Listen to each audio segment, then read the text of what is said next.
Hey guys, Gloomy here.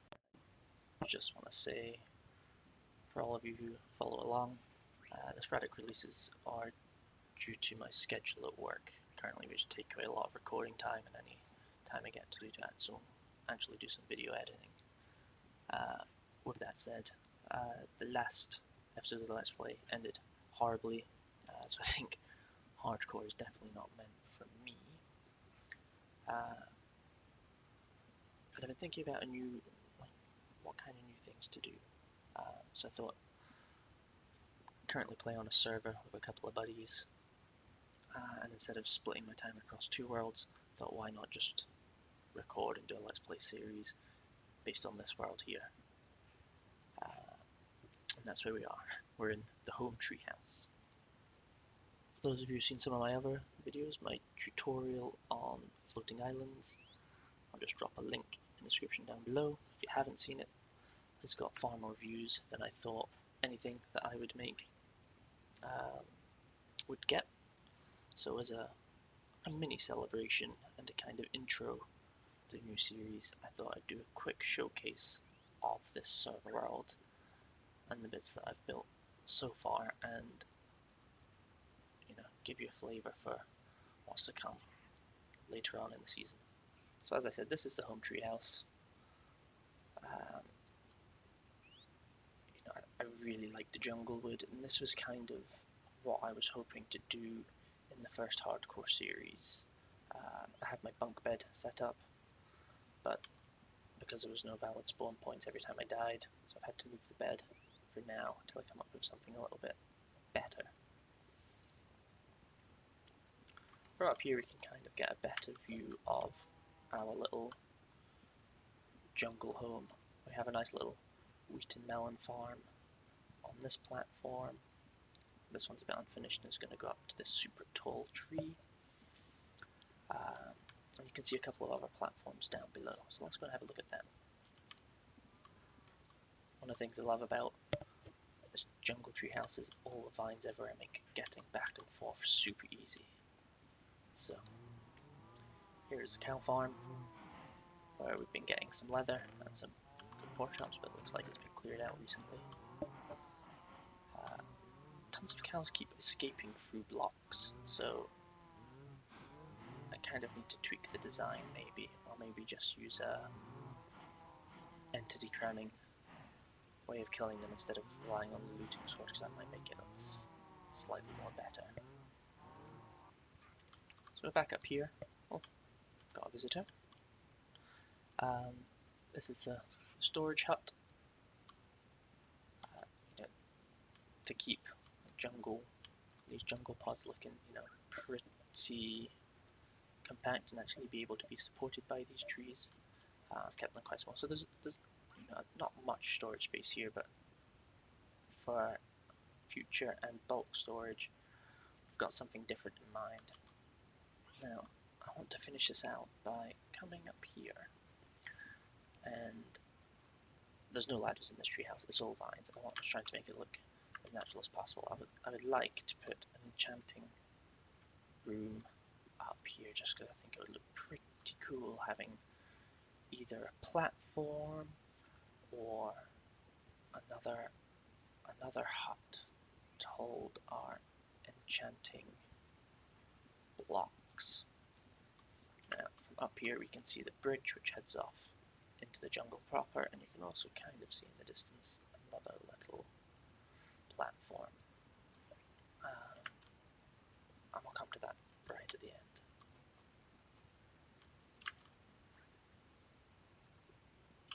And we'll come to that one a little bit later on.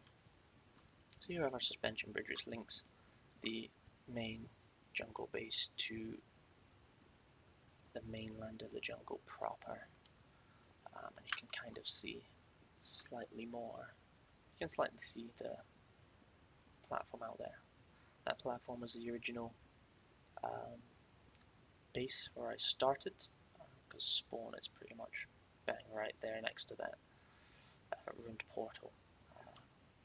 But the tree layout there wasn't great, and I wanted to make use of more trees right at the beginning before I had much resources. So I moved out here, and that's just now an outpost for the nether portal.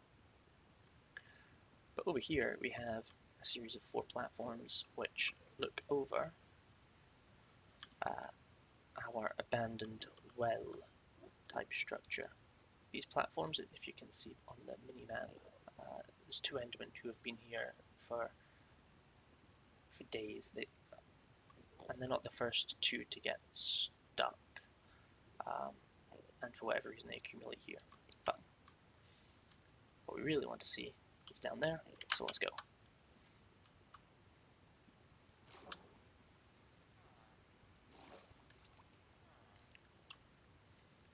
So if we come into here, we have, you know, a couple of farmer villagers. There's a zombie hiding behind that wall, which I've been using to get absolutely sick discounts.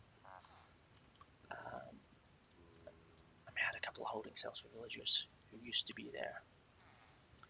But here is our skeleton and zombie spawner XP farm. So we have a skeleton spawner which is up that way, the zombie spawner is down that way, which was quite a lucky find. Which has been a great source of easy XP. And as you would put next to any XP farm, here we've got our enchanting station and some storage underneath, because we were getting so much stuff from the skeleton in terms of armor and enchanted bows. We have a nice little setup here to disenchant the enchanted stuff and then smelt it. So disenchanted bows are the fuel, and in there we would get iron and gold nuggets out, which is pretty handy, and it's a free source of, you know, iron and gold.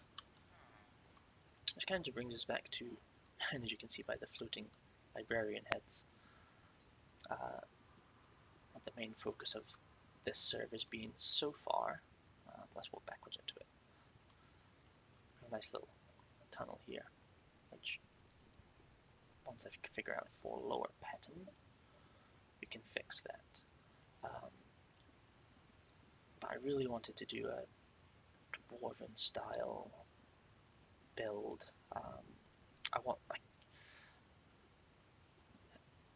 And it was something that I was super excited about 1.17 being released for, before they decided to split the release in 2, because I wanted to make use of those absolutely massive caves, but I didn't want to have to rely on experimental data packs for those features, so we've kind of just cracked on with 1.16.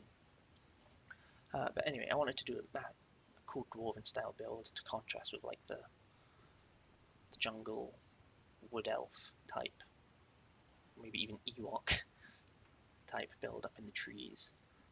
So the first part of this, since I had a bunch of librarians, is, you might guess, a library, which is pretty big, and is probably the biggest build that I have ever made,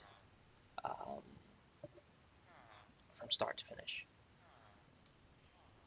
And I'm super impressed, super psyched with how this turned out. So we have our librarians on their little plinths,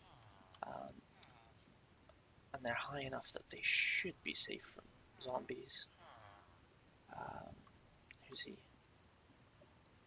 This is the Efficiency 4 Master. We have our Mendy, we have Fortune, and who's our friend over here? Silky. And, you know, these are the absolutely ridiculous discounts that we've got going for books from our friend Rob, the trapped zombie over there. Just as a little tour, we've got some nooks, which are pretty much, as a design aspect, pretty finished, but as a functional aspect, I want to put some chests in here. To have a nook maybe for weapons, a nook for armor, that kind of thing, so we can just bulk buy loads of books and then stash them in appropriate little alcoves, so we always have them on hand. One of the things I really like about this build is something that I'd saw on Reddit a while ago, and I'd asked the guy, Quinton, Quintiner, I think his name is. I'll drop a link to his Reddit down in the description below. But this really cool circle pattern, which just using stairs and air blocks and stone blocks gives you this really cool circle, which makes a nice background feature for lighting. So moving on from the library, there's only, I guess, one little area to finish up with. This is the last kind of thing to show you. My buddy has a penchant for digging big holes, and he's done pretty much most of this, and pretty much most of the space where the library is without a beacon and without enchanted pickaxes. He's not been on for a little while, so this one hasn't managed to dig out as much here. But and this is also kind of why I wanted those massive caves from the original 1.17 release. We're going to build a really big dwarven underground city in here. And I guess you can see from the scale of that library that the rest of it is going to be pretty big as well. I'd like to have different areas to put appropriate villagers in, instead of having the classic trading hall, which for efficiency's sake of trading with people isn't very good. I think it'd be really cool to have like a really big foundry where the blacksmiths can be working, and that could be linked to an iron farm. We can see iron golems getting dropped in to be smelted, and lava as a killing mechanism, which I think once it comes together will look super cool. So I hope you enjoyed the episode. Please like and subscribe. I'm loving the feedback that I get so far. I'll catch you next time.